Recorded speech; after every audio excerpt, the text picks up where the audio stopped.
তুরস্ক সব সময় তার প্রতিরক্ষাকে অগ্রাধিকার তালিকার শীর্ষেই রেখেছে। শুরুর দিকে অন্যদের কাছ থেকে অস্ত্র কিনে নিজেদের চাহিদা মেটাতো দেশটি।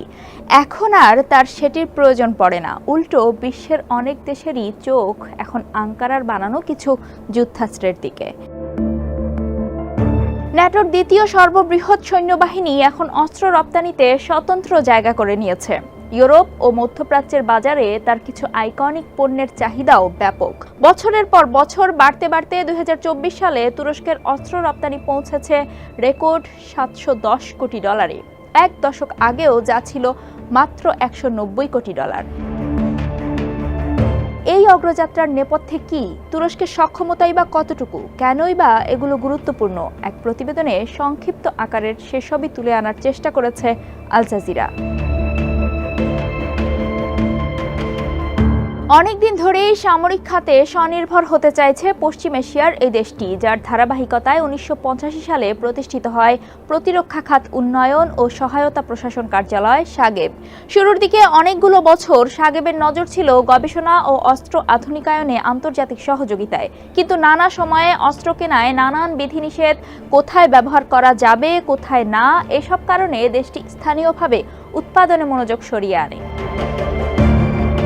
2010-এর দিকে তারা স্থানীয় নকশার দিকেও গুরুত্ব আরোপ শুরু করে। একই সময়ে তাদের নিজস্ব প্রতিরক্ষা সরঞ্জামের উৎপাদনও ব্যাপক বাড়তে থাকে। এখন তুরস্কের প্রতিরক্ষা খাতের কয়েক হাজার উৎপাদক স্থল, আকাশ ও নৌপথে কার্যকর অস্ত্র সরঞ্জাম বানাতে সক্ষম, যাদের স্বীকৃতি মিলছে আন্তর্জাতিক ক্রেতাদের কাছ থেকেও। যুদ্ধাস্ত্র নিয়ে যাদের বিন্দুমাত্র আগ্রহ আছে তারা নিশ্চয়ই বায়রাখতার TB2-র নাম শুনেছেন।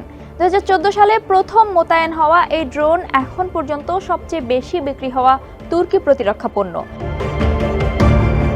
মাঝারি উচ্চতায় উঠতে সক্ষম, দীর্ঘস্থায়ী 200 কেজি ওজন বহনে সক্ষম আনকা এস এবং 70 কেজি ওজন বহনে সক্ষম ভেস্তেল কারাইলের মতো আরও কয়েকটি ড্রোনের চাহিদাও ব্যাপক।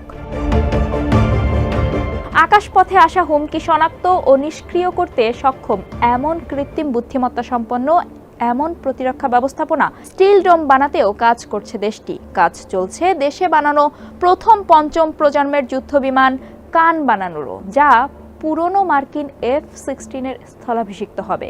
সক্ষমতা বাড়াবে তুর্কি বিমান বাহিনীর।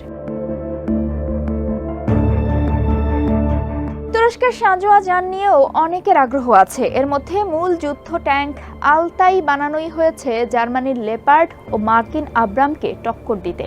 তুর্কি সেনাবাহিনীর একটি মাইন প্রতিরোধী যানও আছে। কিরপি বিদ্রোহ দমন অভিযানে এটি ব্যাপকভাবে ব্যবহৃত হয়। আঙ্কারার ভান্ডারে আরও আছে কাপলান ও পার্সের মতো অত্যাধুনিক পদাতিক যুদ্ধযান। তুরস্কের জন্য নতুন নৌযান বানানোর লক্ষ্যে 2004 সালে প্রতিষ্ঠিত হয়েছিল ন্যাশনাল শিপ প্রজেক্ট মিলগেম। এর হাত ধরেই তুরস্ক বানিয়েছে আডা শ্রেণীর করভেটস ও ইস্তাম্বুল শ্রেণীর ফ্রিগেটস। আরও অত্যাধুনিক যুদ্ধজাহাজ ও ডুবোজাহাজ বানানোর পরিকল্পনাও আছে তাদের। তুরস্কের কাছে যেসব নৌযান আছে তার মধ্যে সবচেয়ে বেশি জনপ্রিয় হচ্ছে ড্রোনবাহী উভচর যান TCG আনাদলু। এটি তুর্কি বাহিনীর সবচেয়ে বড় জাহাজ। মোতায়েন হয়েছে 2023 সালে।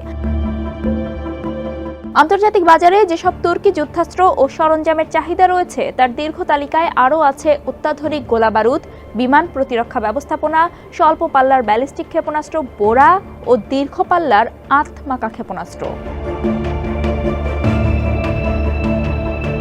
মূলত অভ্যন্তরীণ বিষয়ে বিদেশি হস্তক্ষেপই আঙ্কারাকে দেশে সামরিক সরঞ্জাম বানাতে আগ্রহী করে তুলেছে। 70-এর দশকের মাঝামাঝি সাইপ্রাসে তুরস্কের হস্তক্ষেপ ঘিরে যুক্তরাষ্ট্র আঙ্কারার উপর অস্ত্র নিষেধাজ্ঞা দেয়। 90-এর দশকের শুরুর দিকে জার্মানি দেশটিতে অস্ত্র রপ্তানিতে নিষেধাজ্ঞা আরোপ করে, কারণ তুরস্কের কাছে তারা যেসব সাঁজোয়া যান বিক্রি করেছে সেগুলো আঙ্কারা দেশের ভেতরে ব্যবহার করেছে। অথচ বিক্রির চুক্তিতে স্পষ্ট ভাষায় লেখা ছিল এসব সাঁজোয়া যান কেবল তখনই ব্যবহার করা যাবে যখন তুরস্ক ন্যাটোভুক্ত নয় এমন কোনো দেশ দ্বারা আক্রান্ত হবে।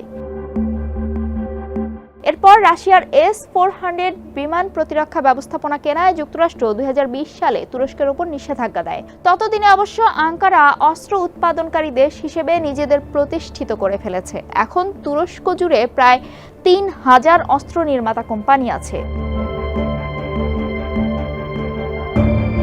গত কয়েক বছরে তুরস্কের অস্ত্র রপ্তানি বেড়ে এমন পর্যায়ে পৌঁছেছে যে তাদের কবজায় এখন বৈশ্বিক অস্ত্র রপ্তানির 1.7 ভাগ। 2020 থেকে শুরু করে Stockholm international piece research institute SIPRI বলছে 2024 সাল পর্যন্ত দেশটি বিশ্বের প্রতিরক্ষা রপ্তানিকারকদের তালিকায় একাদশ স্থানেই আছে। পর্যবেক্ষকদের তথ্য অনুযায়ী গত বছর তুরস্কের রপ্তানি করা অস্ত্র পৌঁছেছে 178 দেশে, যা 2015 থেকে 2019 সালের তুলনায় 103% বেড়েছে। সিপ্রির তথ্যমতে সাম্প্রতিক বছরগুলোতে তুরস্কের অস্ত্রের প্রধান ক্রেতা সংযুক্ত আরব আমিরাত, পাকিস্তান ও কাতার।